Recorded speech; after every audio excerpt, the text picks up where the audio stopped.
Okay, welcome to Pest Night. And we're not talking about any of the people in the room. We're going to talk about wood-destroying insects, WDI, that are known as WDI.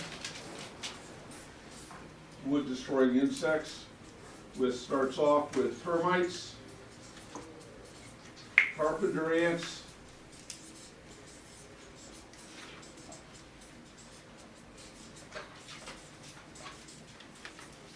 carpenter bees,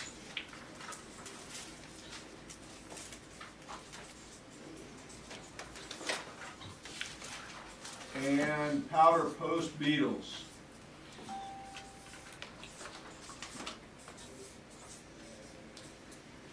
We're going to talk about all three and how to do an inspection for them.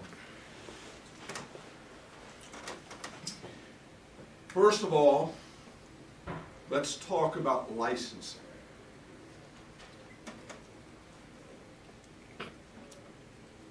You do not have to be licensed to do a pest inspection, but you should take the course that NACHI has to offer to become certified. As you all now probably understand, there's a difference between the terms licensed and certified. Associations certify, states, governments license. That's the difference. States don't certify, and associations don't license. It's distinctly two different things. One you can get online. Of course, in some states you can get your license online. But one you can get online, certification, and the other you actually have to go to a classroom and do practical work, etc. to get licensed. So there's two different standards, at least here in New York. You can take an online course with NACHI, which you're all members of, that allows you to get your certification. So the day you have your license, you can brag about being a member of the National Association of Certified Home Inspectors, and you have your, what's that license, what's the certification called with NACHI, Jeff? The certification, it's just, it's a wood destroying insect. It's certification at 16 hours. And it's a course that they give you an ID card, they give you a diploma, they give you all these things so that you can say, I'm a certified pest inspector. So you get to go out and pick up your $100 for walking around looking at the house, which is exactly what you've been doing when you do a home inspection. Mm-hmm. No additional costs, no additional time, no additional anything. It just makes that $350 inspection a $450 inspection without a second trip back to the house, without a $30 canister. You're nuts if you don't get certified as a home inspector. Now, what's that form, SMA 333, Joe? it's Something like I thought it was PF. No, it's SMA.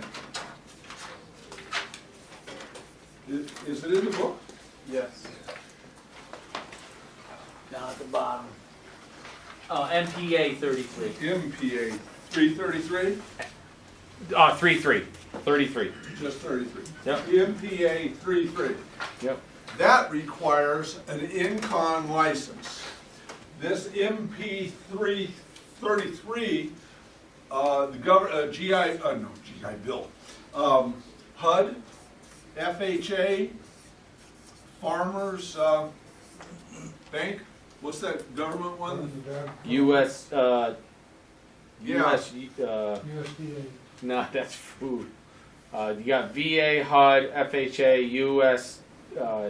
SD or something like that. Yes, there's several banks that are federally, well, they're all federally insured, that are to do state or federal loans, like FHA. They require the MPA 33, which requires, if you'll look at the top of that, company's business number. That's where this license, there has to be the INCON license. That's not, if you go to page 254.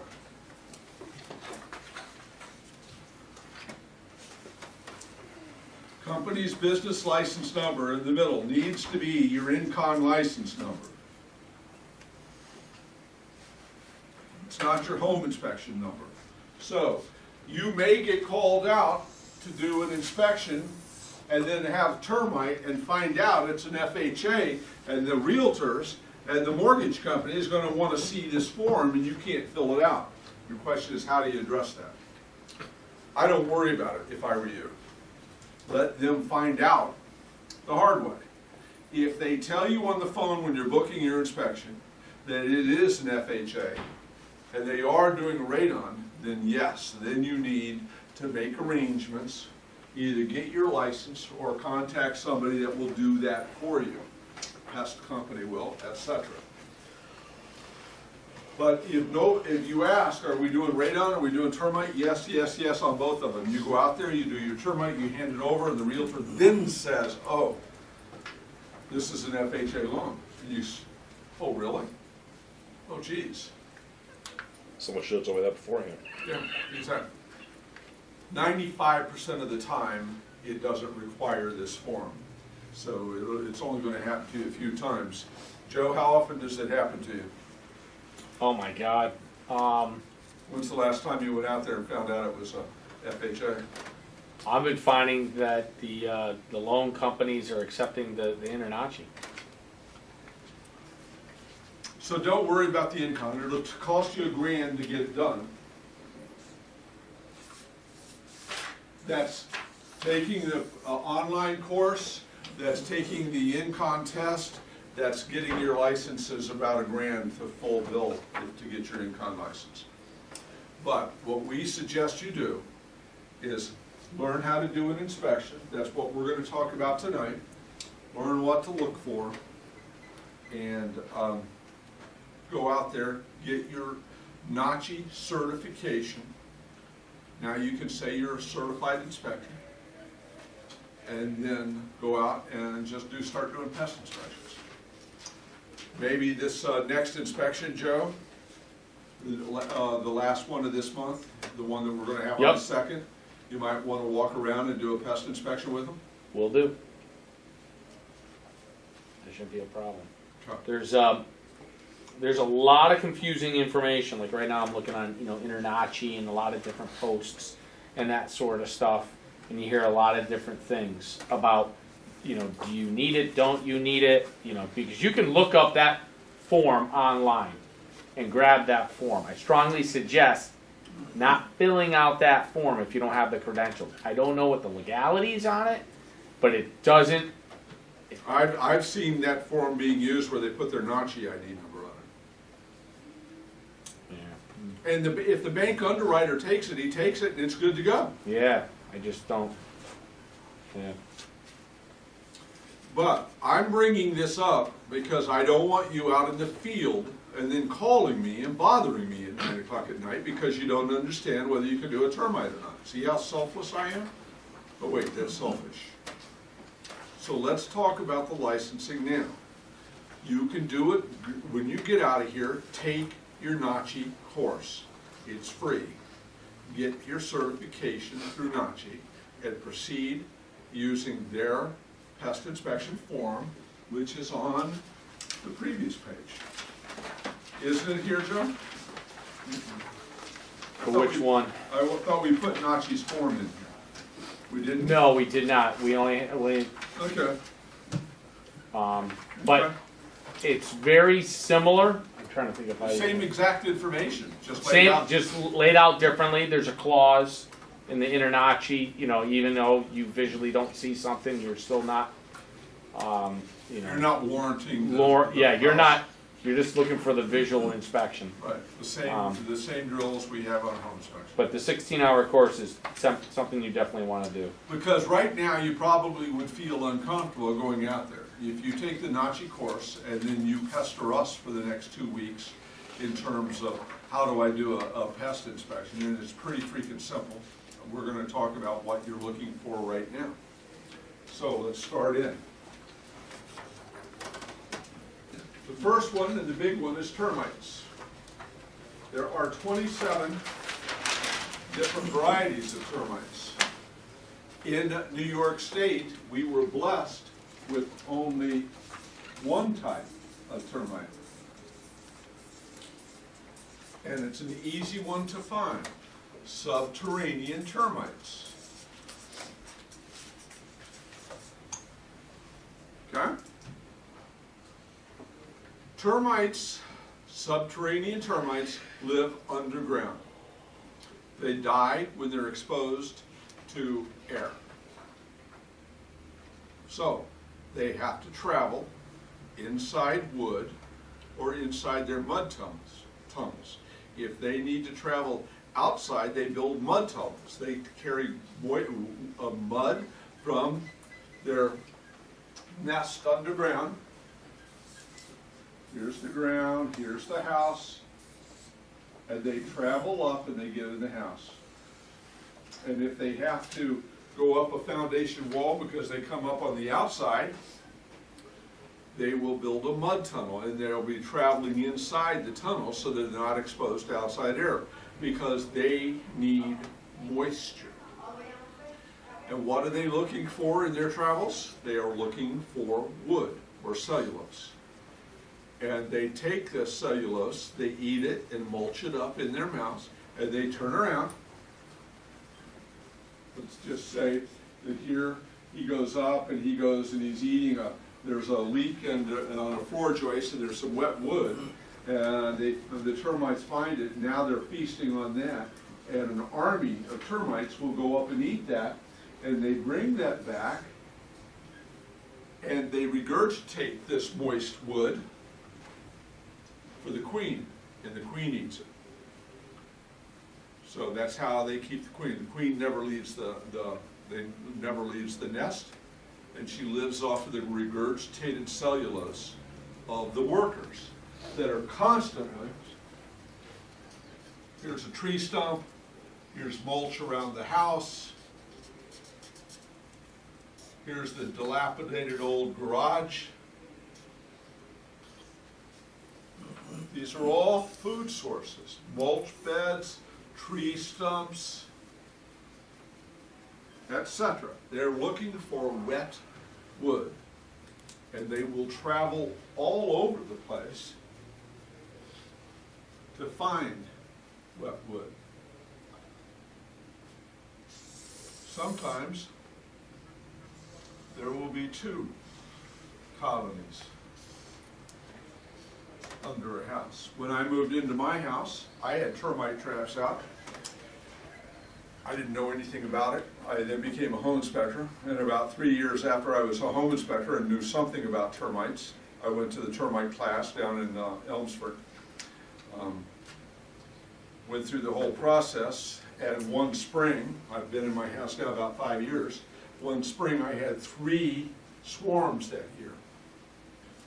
Each colony swarms one time each spring. So 3 swarms one spring, what's that tell me? 3 colonies underneath my house. Doesn't mean there's not a 4th, because I had 3 swarms, 1 in the garage, 1 in the laundry room, and 1 in the garage, laundry room, and then the back bedroom. When you say swarm, can you be a little more specific? I can be very specific.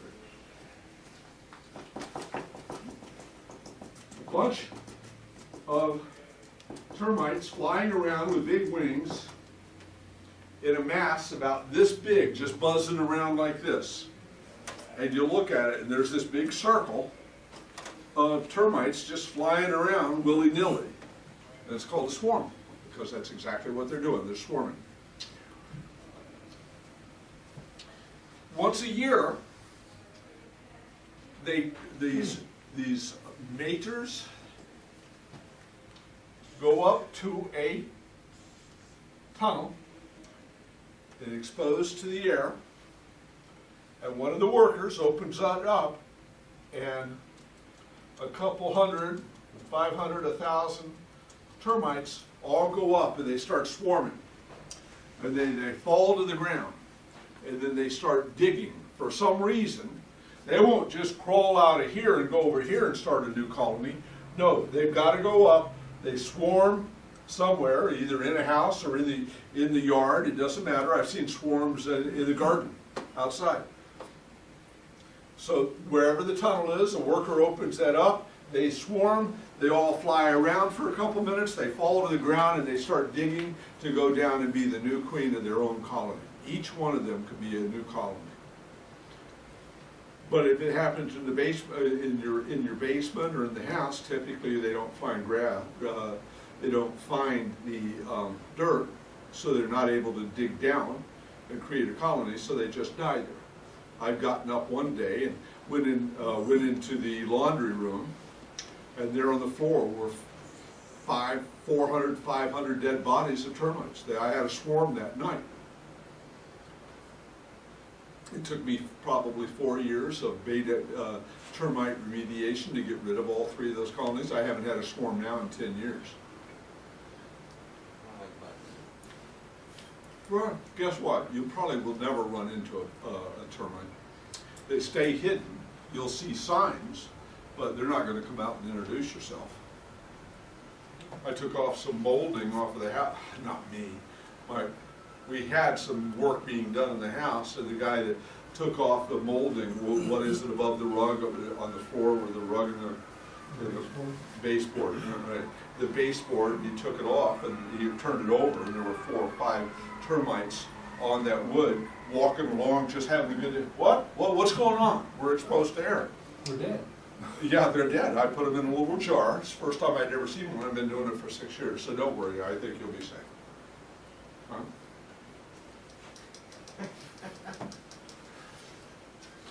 So, each colony swarms once a year.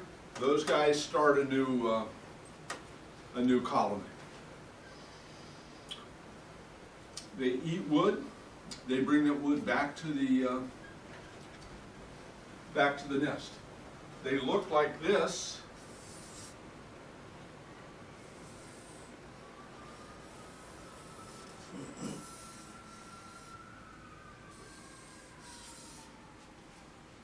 There you go. Oh, he smiles. There's your friendly termite. Big wings, looks like an ant, body of an ant. It looks like an amputee. And he looks like a big mosquito. About the size of a mosquito. And when they swarm, they're all over the place. Now, the wings are on the maters. If you see them, the workers out busy, walking along in wood, eating the wood or damaging the wood, they don't have wings on them. Now they look like ants. Okay? They leave behind signs. A few of the signs we're looking for, and I'll walk you through what I do for an inspection, but let me tell you what I'm looking for. The first thing I'm looking for is mud tunnels. And a mud tunnel is a column of mud, dried mud, that's about the width of a pen or pencil. You see a ribbon of mud on a joist, which is what you'll see, you rub it. And if it's dried dirt, it's a mud tunnel. About that size, just brown, mud. And it makes a little column. And they're coming out of inside the wood. Here's the wood. They're going along inside eating the wood, and then it gets too dry for them to eat. And for some reason, they know that there may be wet mud above. They'll come out here, build a mud tunnel along the outside of the wood, and then disappear in and continue on their journey. Eating wood. They eat the wood, they turn around and go back, feed the queen, turn around, go back, eat the wood, turn around and go back, feed the queen. Can you clarify where the mud tunnel you'll find that? On what I've surfaces? seen it on steel posts, I've seen it on wood beams, I've seen it on concrete basement foundation walls. That's mostly what I just Googled it, that's why I asked. Is it always going to be exterior or would it be interior? Could be anywhere. Anywhere that they can travel. They could be inside, having to go around dried wood.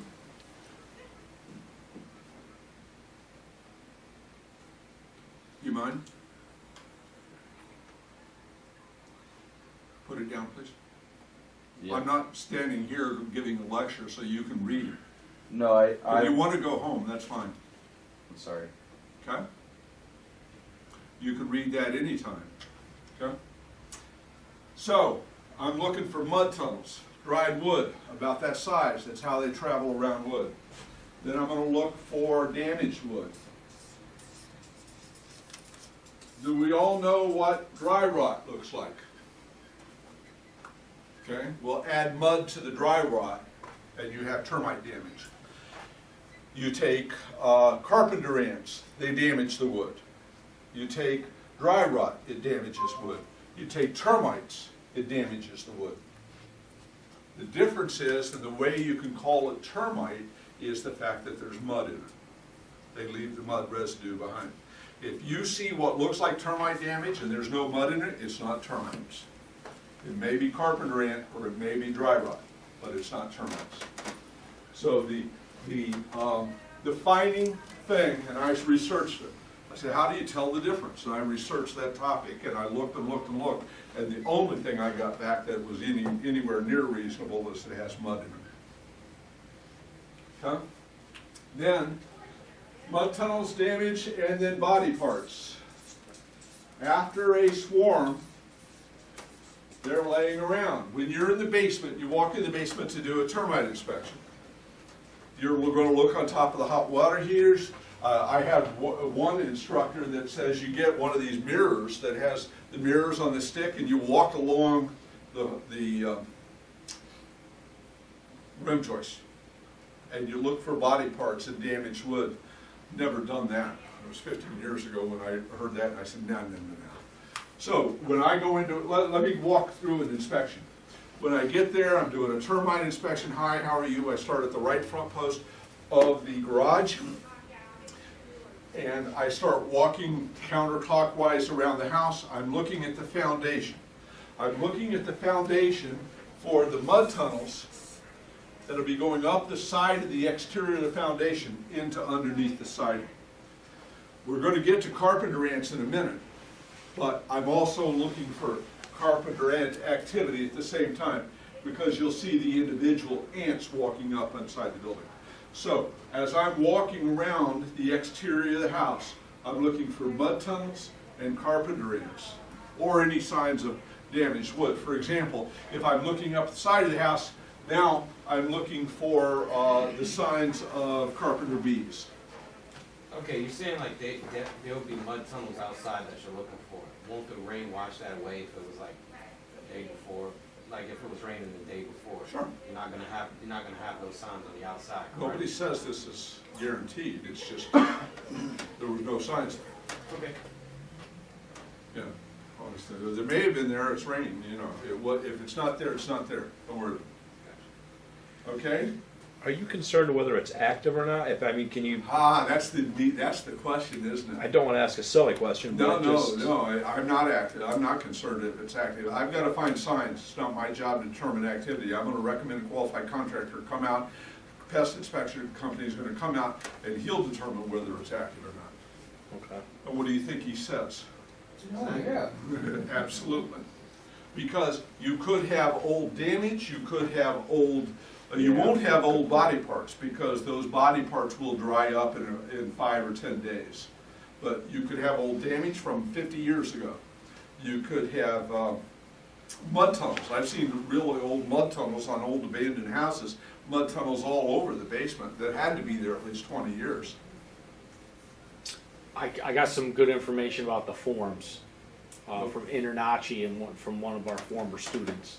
If you want me to The like forums or the forms? form, Yeah, go ahead. okay. So Nick D'Amico, who's the founder of Internachi, he actually spoke to the DEC, and he goes, does NYDEC regulate state licensed home inspectors who discover possible structural wood damage caused by insect infestation? Our position that as long as the home inspector does not attempt to identify actual insects, they should be able to describe and report to the clients. Somebody from DEC, this is back in 2014. Thank you for your email. The New York State DEC regulates the application of pesticides. So as long as the inspector does not make any recommendations in regard to treatment for a pesticide, they would not be required to be certified or regulated by us. If they identify a problem and the customer asks what they can do to correct the problem, the inspector should tell them they need to discuss with a registered pesticide inspector. Now, you know this person very well. He works with us on our outside stuff. He reported, this is back in 2016. For those in New York reading this, now this is a string that you guys can, there's a lot of great threads. Now, this is the next person that joined the conversation. Next person, there were some other people, Right. because a former student, but this is a good one. For those in New York State reading this, home inspectors can do a pest inspection like Nick says. However, a home inspector cannot fill out the NPMA 33 form unless they are licensed commercial pesticide technician or applicator. Yeah. Most every lawyer seeing an FHA, VA, HUD, or USAA That's it. loan is going to ask for that form before closing. Now, I know some guys that don't ask, don't tell, answer the phone after the job. Don't be that guy. Either ask up front. So the point is, he's saying that we cannot, unless you take that class, from the DEC or a licensed class, we just can't go and fill out that form. That's their form. It's like you finding an InterNACHI form and just filling it out without taking the 16 hours. Right. All right? Now, if you want, so what Nick is saying is if we want to do conventional loans, we can use the InterNACHI form all day long. Yep. Now, you can do InterNACHI, and hand them that form, but if the lawyer's going, hey, I need this specific NPMA 33 form, then you're going to have to contact somebody. Okay? Does that kind of clear up? I want to make sure the form, because this is always a conversation, and I think I finally found that type of discussion. Conventional loans, InterNACHI. If you want to take a chance, that's up to you. If you want to use an InterNACHI form for a HUD, USDA, VA, or whatever, they could come back and say, hey, like Dan said, I need this form. That means you're going to have to call Dan, you're going to have to call a licensed applicator or something. All And right? for the record, I do go out. If you call me, I'll come out and Didn't mean to do. outsource you on that. Sorry. Yeah, outsource. I still have students that have been for 10 years, and they still call me out twice a month, 3 times a month on doing their pest inspection. Pay me your $100, I'll come out and fill out that form, and you're good to go. So that's If you get in a bind and you find out afterwards, I'll take care of you. Don't worry about it. It won't cost you anything. But be forewarned that it can come back and get you. It always becomes a conversation. It always is, well, can I fill that form out? How should I go about it? We're telling you right now, do the InterNACHI or get your income license, which will cost you $1,000.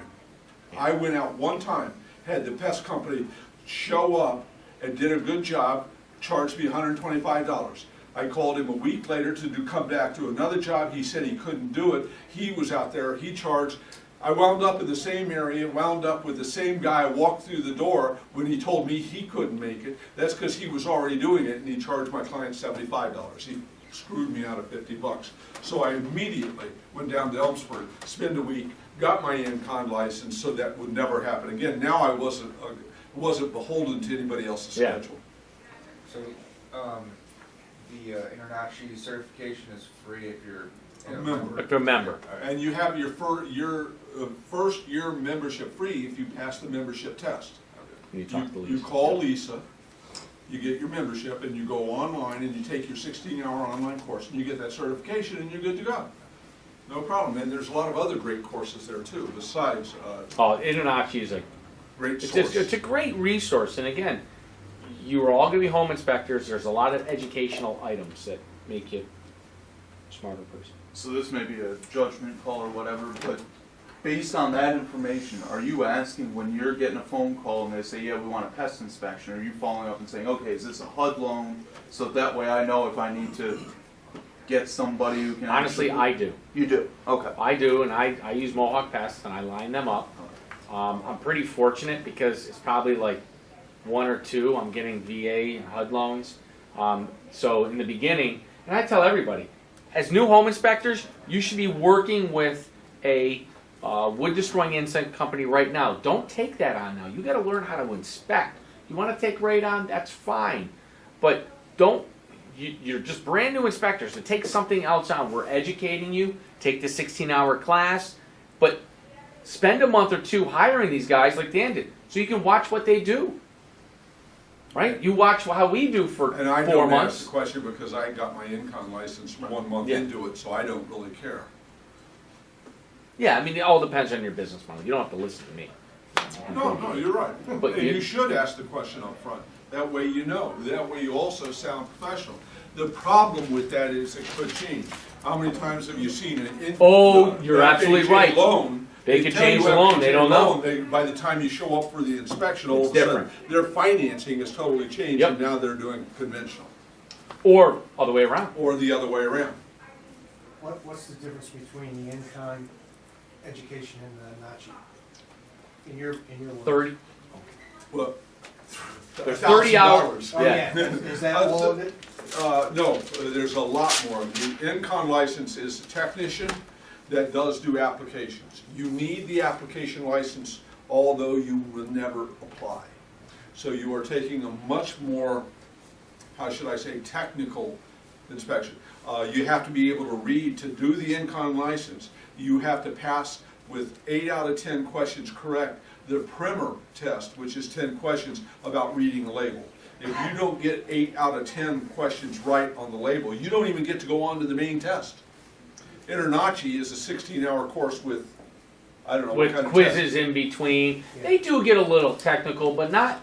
Not like There's a you- lot more. By the time you get done with that 30-hour or 32-hour class, it's about the applications. You're learning about chemicals. You're learning about And treatment. nozzle sizes and wind velocities and the spray and what kind of area will it cover, etc. It's all bullshit. It has absolutely nothing to do. But if you want to fill it out for loans, that's what they want. That's what they want. And when I went down there was 9 of us in the classroom, and that was all you could hear is people whining all week long. This has nothing to do with termites. I'll tell you this much. My first year, I did 54 inspections. Right? 54 inspections times $100 is what?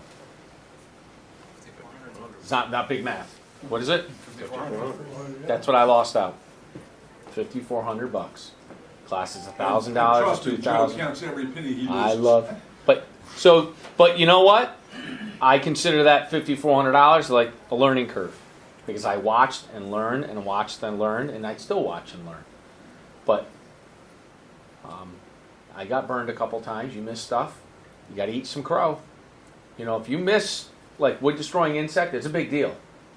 If you miss it and it's visual Oh, yeah. and it's there and you miss it, guess what? You're in trouble. And I'll tell you this much too. I'm sorry to No, take no, over. fine.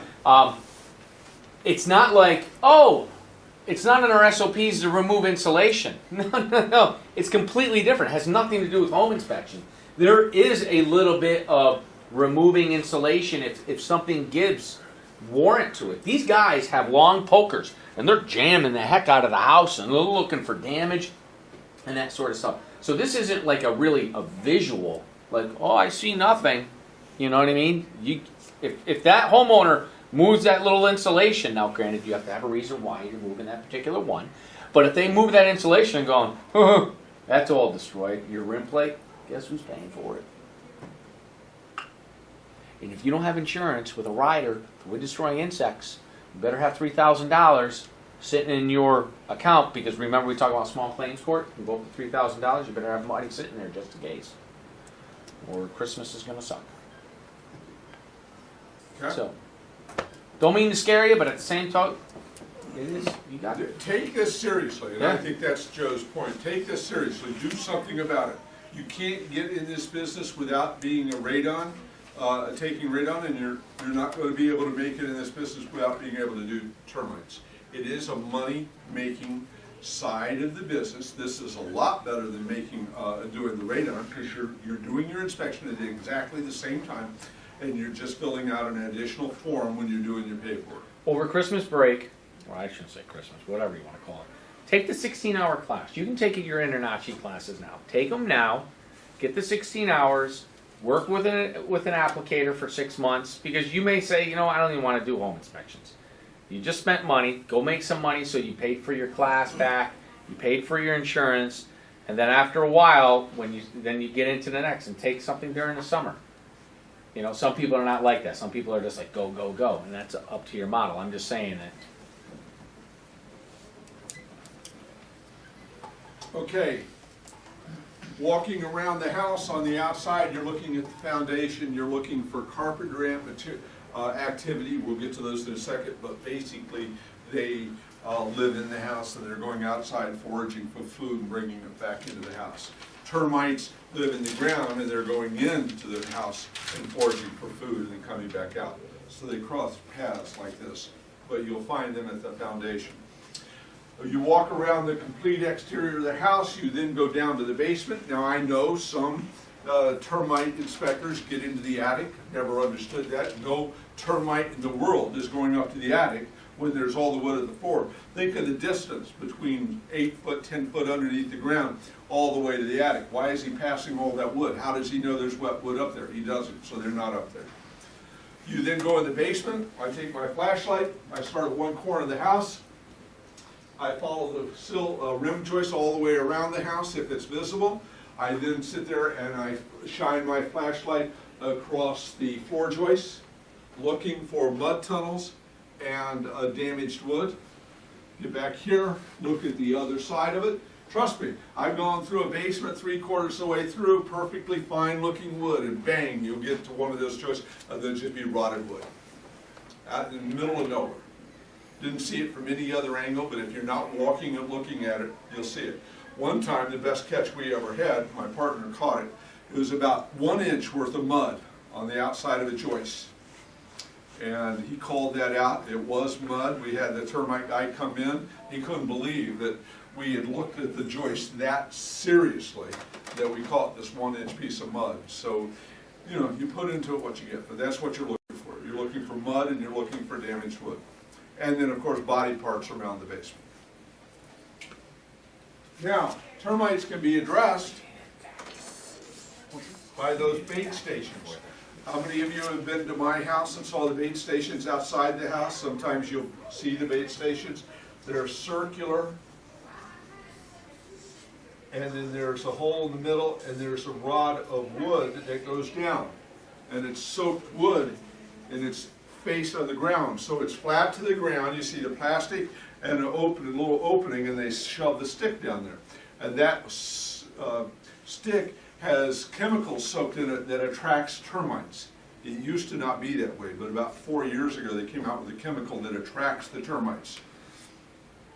The termites hit it, so once every 3 months your termite guy will come by and examine the wood. When he sees the wood is starting to get involved with termites, then he's allowed by federal law to then put in poison sticks instead of the attracting sticks.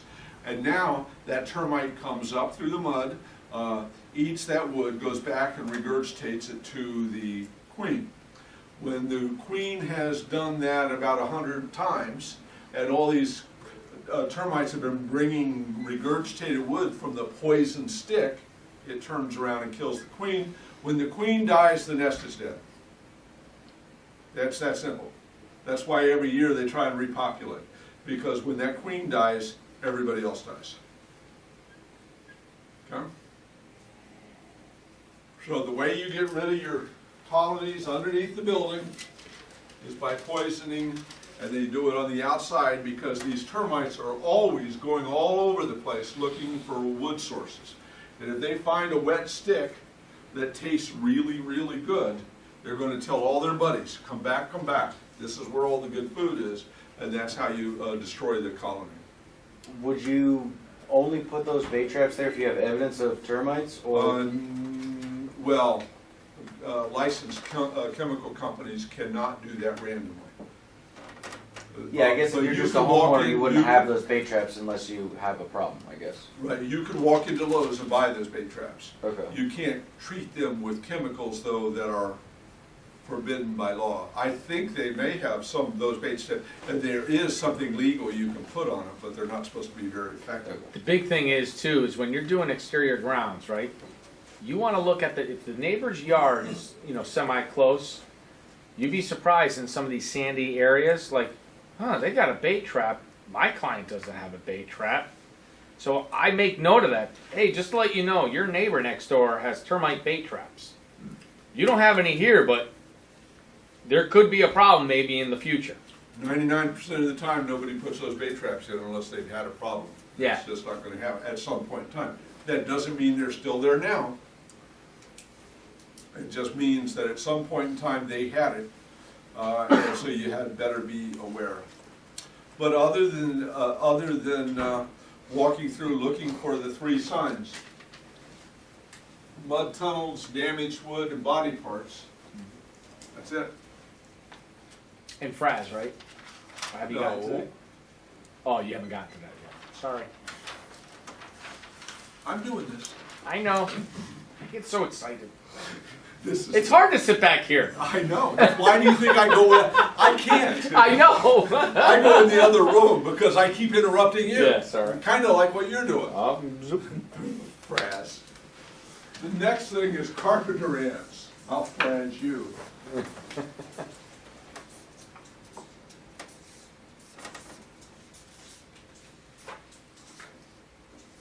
And here we go.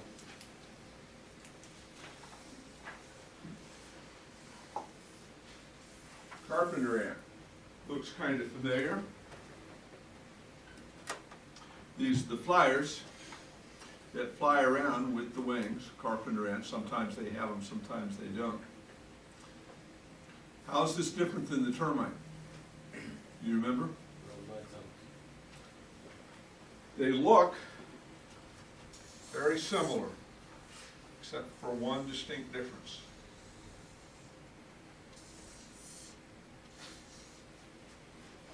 What's the difference? Abdomen. But two, what do they call that? Bimodal? Whatever. She's got a waistline.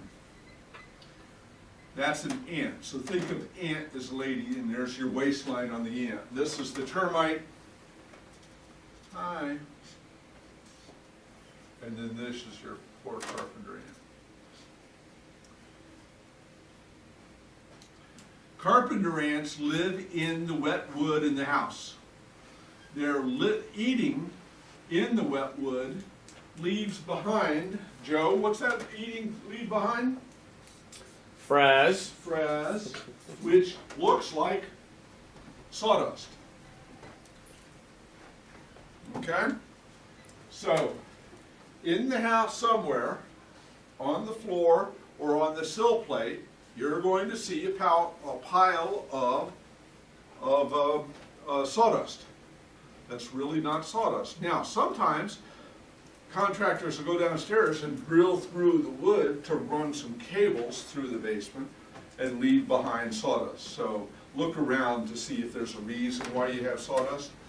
But typically, I know one time I did on the floor in the basement was a pile of sawdust. Up here on the wall, the sill plate, there was a pile of sawdust. And up here in the floor joists, there was carpenter ants that, as they were digging their nest in the wood, was piling it here, and then it was spilling over and creating a pile down there. So I'm walking along the basement, and I see a pile of sawdust against the wall. I look up here at the sill plate, there's this big pile here, and then I can see the sawdust falling down from the floor joist onto that. So that was an easy call. But you'll see Fraz. That's called Fraz, the sawdust. But the big way you're going to see powder post carpenter ants is ant activity outside. When you walk around, you're looking for mud tunnels outside. I'm walking around looking at that first 3 foot around the exterior of the building, especially in the summer. Guess what looking now will provide? 0. They're not out right now. They come out in warm weather and they go in cold weather. So there's no walking. If you're walking around now, you're doing it for show or you're looking for mud tunnels, but you're not going to find any carpenter ants. But in the warm weather, you're going to walk around and you're going to see ants on the ground. And you're going to stop and you're going to watch them. If they are carpenter ants, they've left the nest inside the house and they've walked down the foundation wall. They went outside looking for water. They went outside looking for food.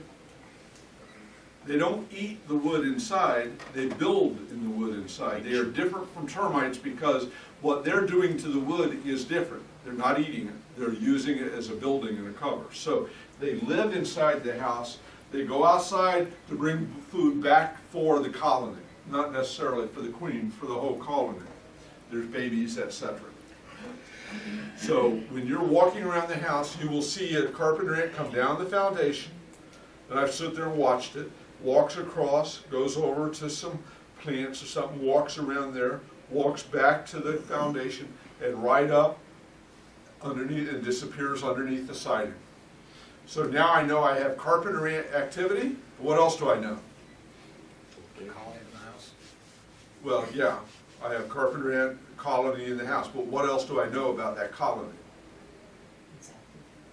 No, he's not on the other side of the building. He's taken the shortest route to the food to get outside. I can pinpoint within about 2 foot where that colony is. That's the hard part when it comes to carpenter ants. You can have a house with carpenter ants, but until you know where the carpenter is, or the ant activity, until you know where the nest is, you're stuck. So, I've been told, I haven't done it, I've been told the way you find a carpenter ant nest is you kill a carpenter ant and you watch. And another carpenter ant will come by, pick up the body and carry it directly back to the nest because they eat their own. What? I'm just, Oh, Is that above and beyond your scope? oh, I'm not standing there for 2 days. No, not that, but like deciding where, like the source. Oh, that's above and beyond my scope. Once I see more than one. Now, I've called out carpenter ants because I saw one walking across the kitchen floor. But if I see one on a foundation wall, I need to be verified with a second one. So, Sometimes the client will say, hey, I see a couple ants outside, and usually you see them like on the slabs, Yep. you know? And they're like, yeah, you got carpenter ants. What does that mean? I go, No. right here, somewhere, and I try to like, in this vicinity, you need to call a pest inspector because you have carpenter ants. You see a Well- whole bunch, maybe like 5 or 6. how do you know that they're carpenter ants, Joe? What's that? You see them in the ground? What? No, they're coming, they're Oh, walking okay. around the ground, they're crawling on the house. Often your client will point to ants in the ground and say, this must be carpenter ants, and No. but until they make a move for the house, remember, yeah. they live there, they're out foraging, and they're gonna Yeah. go back. If he's just walking around outside aimlessly, he's not a carpenter ant. They walk with purpose. They're out to eat, and they're taking the food back in. And if you don't see them headed back up the wall, they're not carpenter ants, they're just regular ants that happen to be close to a house. What if you see like ants in the basement, just like randomly scattered throughout? Like, how do you know the difference between a carpenter ant and a regular ant? Ant, just regular concrete ants, well, concrete ants are much, much smaller. But the other sugar than that, ants? your job isn't to determine that particular thing. If you see ants in the basement, it's not gonna kill you to call it out as carpenter ants, possible carpenter ant activity, recommend a qualified contractor, let him go in and decide it's not carpenter ants. Because carpenter ants, although they come winged, they also come in other manners. And they sometimes come big, but they also come small. There is no defining way to look at a carpenter ant and say for sure that that's a carpenter ant, at least at our level, it's not. Anything else? Okay, so carpenter ants. I'm looking for frass, and I'm looking for damaged wood. And I'm looking for live ant activity. How can I tell the difference between wood that the termite caused and wood that the ant caused? I started off the mud. Oh, that's so disappointing. I had so many hopes for you. You got it now? maybe. Maybe. My motto is make every mistake one time, just don't repeat it. Okay? Mud, that's the defining factor between termite and carpenter activity or dry rot. How do you get rid of carpenter ants? It's very simple, chemical barrier. You're gonna call a pest company to come out. He's going to spray about a 2-foot barrier around the house. And when those ants go outside to feed or eat or drink, they're going to poison themselves.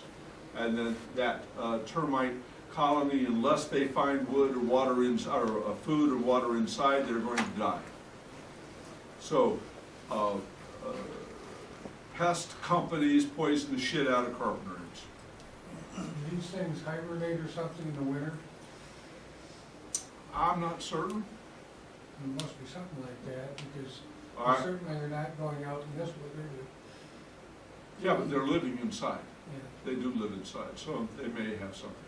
I don't concern myself with it because I get called out to do pest inspection 12 months out of the year. I don't care what their life cycle is. I'm always looking for damaged wood. I'm always looking for mud tunnels. I'm always looking for frass. There's some great images on Google. It's called, you know those little black ants, they're odorous, Odorous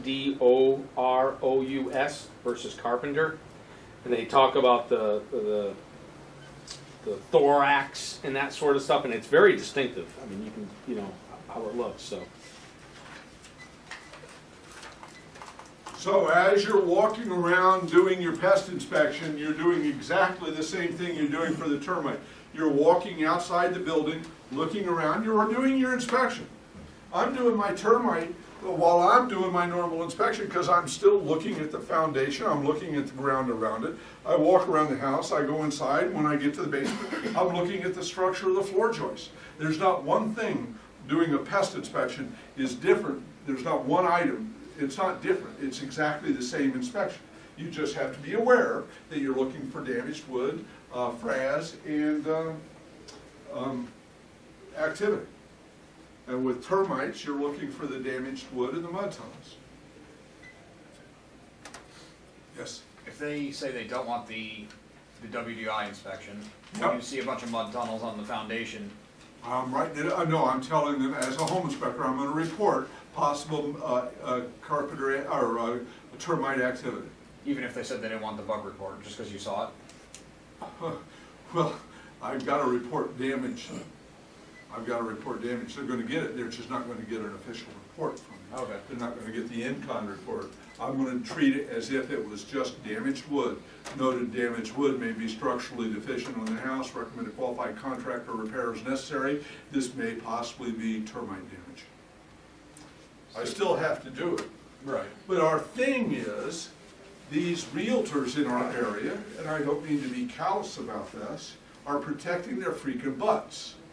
So they recommend termite and radon with every inspection because they don't want the liability. So thank you, Mr. Realtor. Let us do our job and we get to make more money. It's that simple.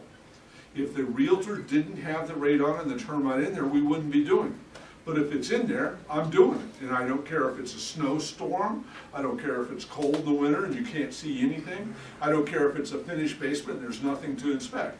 They put it in the contract and I'm going to do a visual inspection for it. And they're doing that because they don't want the liability of not doing it. Their companies have told them, add it into every contract. So we're gonna go out there and make a little extra money. I got a question. So what if you do go into the basement and it's finished?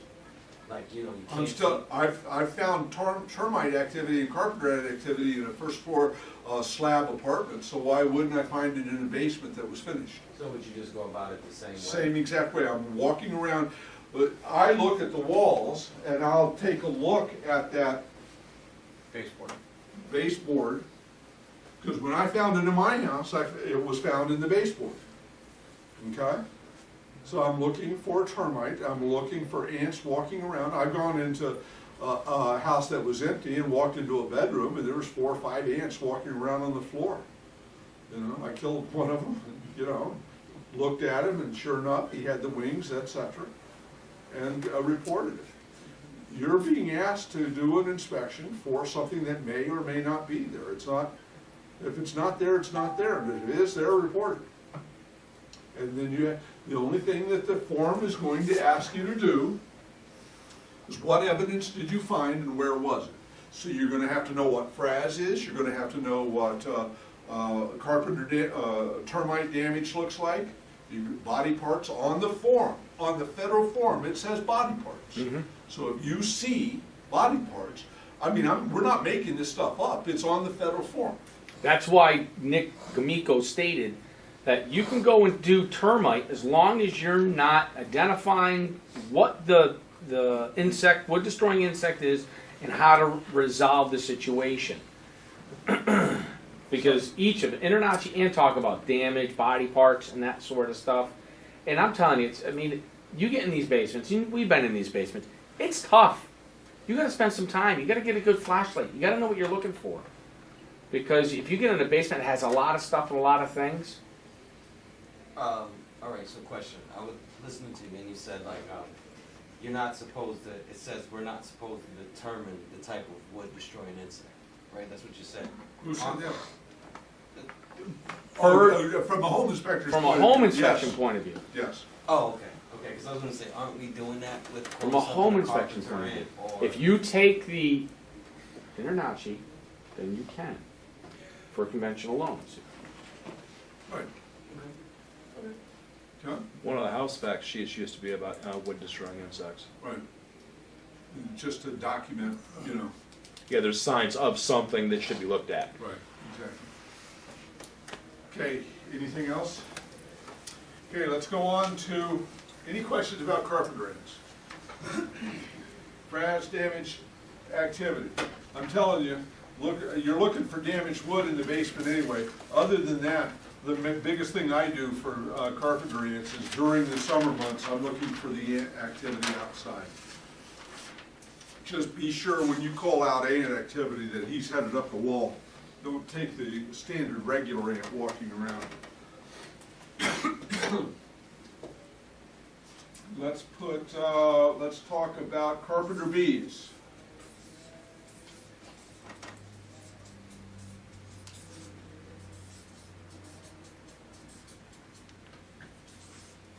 Carpenter bees live in the wood, but they only live in the fascia. So are they a structural issue? I don't believe so. Here's a baseboard off the roof. It's normally, if you're going to find carpenter ants or carpenter bees, you're going to find a lot of wood. I find it mostly in wooden homes around lakes or out of the woods, and then this is where they'll nest. What they do is they will make a circle hole. I'm going to look down the wood. Here's the wood. What they're doing, looking down from above. They go in here and they nest back here. So all you see on the outside is this perfectly round small hole. About the size of a small dime, a little bit smaller than a dime. It's like a, like a, Yeah. 3/8 of an inch. And it's perfectly circular. Yeah, like a pencil eraser. And he goes in and he will sleep back here, eat, watch TV, etc. And after a while, this wood loses, and this opens up into a long hole. That's where he's been back in there. And then he moves to the next hole and he creates another one.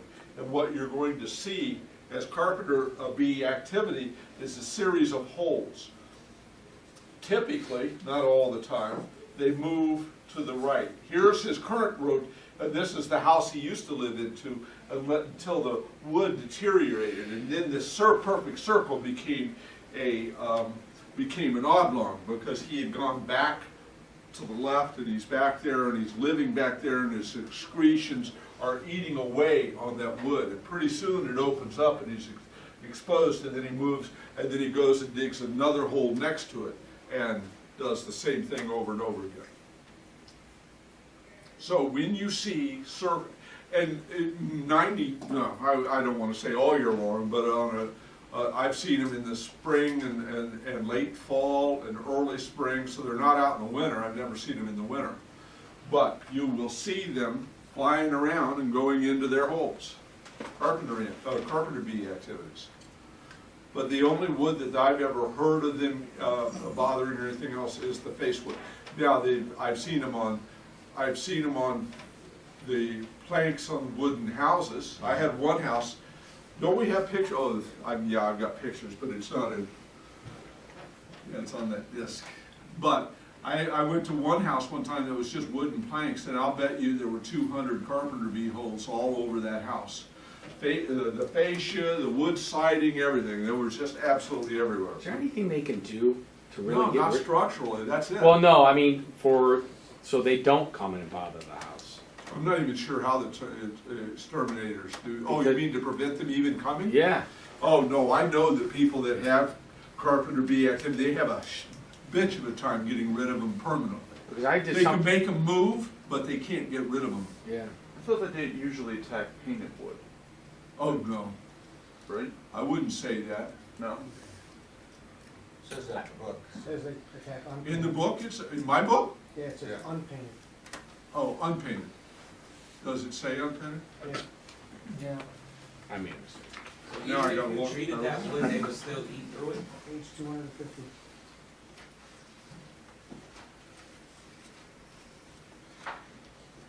how do you guys read that book anymore? Pretty expensive book. Yeah, they usually attack unpainted objects such as doors, windows, roofing, shingles, railings, telephone poles. Unpainted.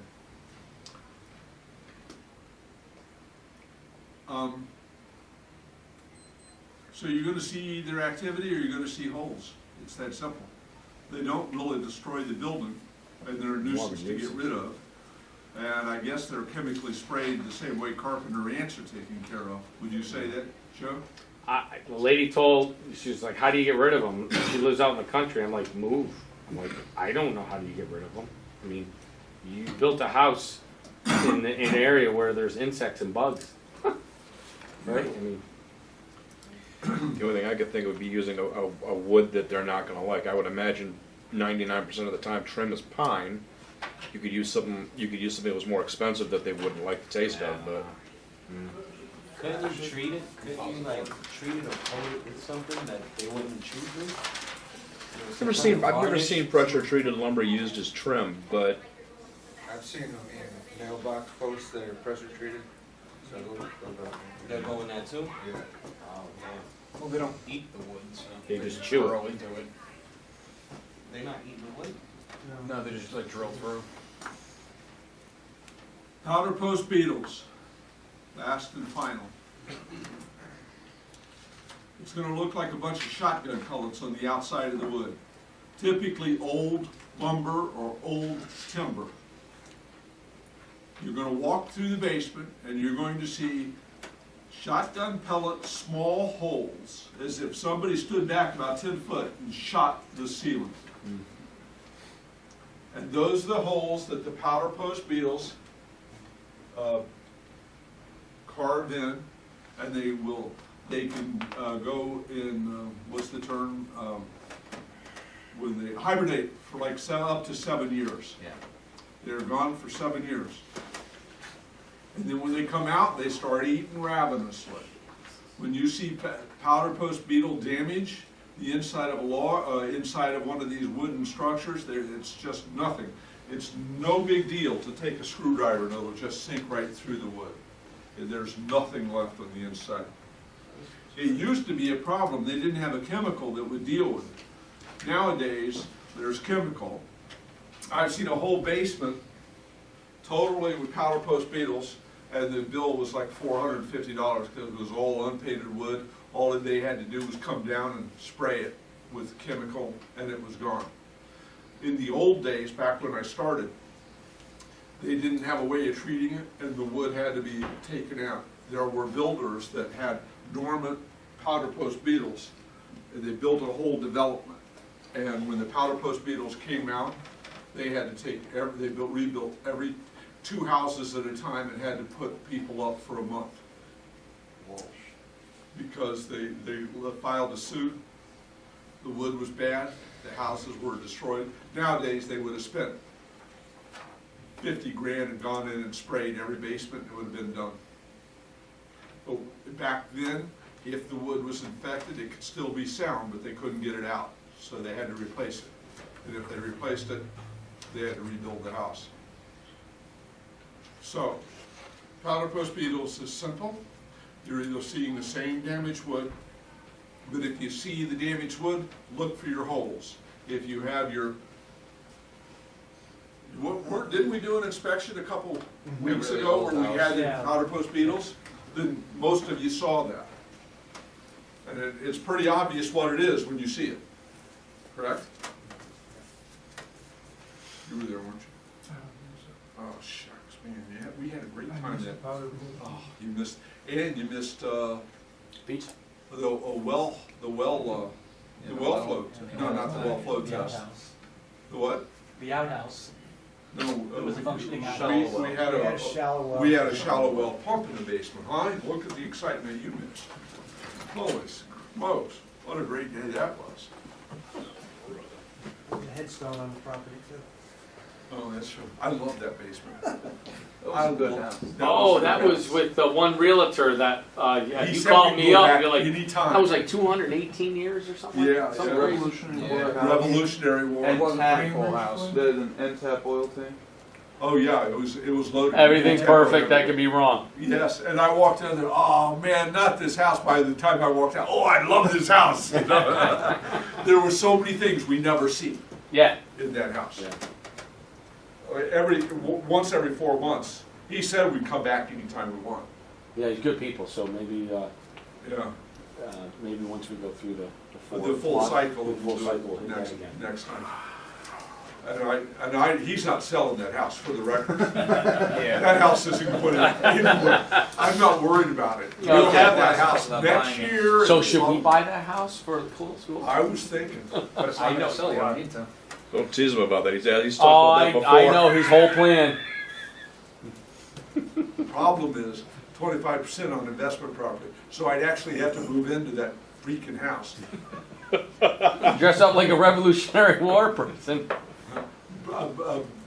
Pipe and bugle, whatever, Yeah. bugle, pipe and drum. Anyway, any question? So powder post beetles, no big deal. Holes, damaged wood, you're done.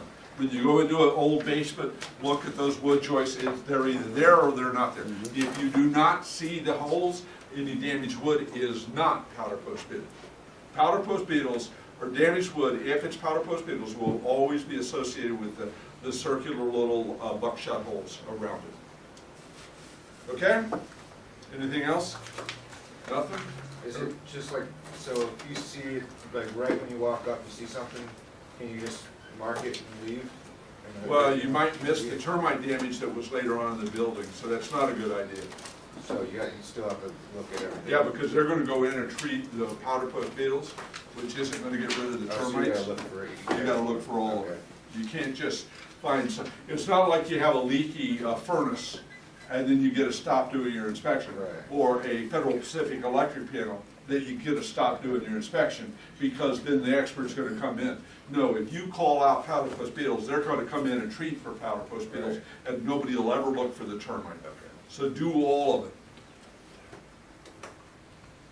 That's it. Thank you very much, gentlemen. See you next month. Actually, no, you'll see them next month.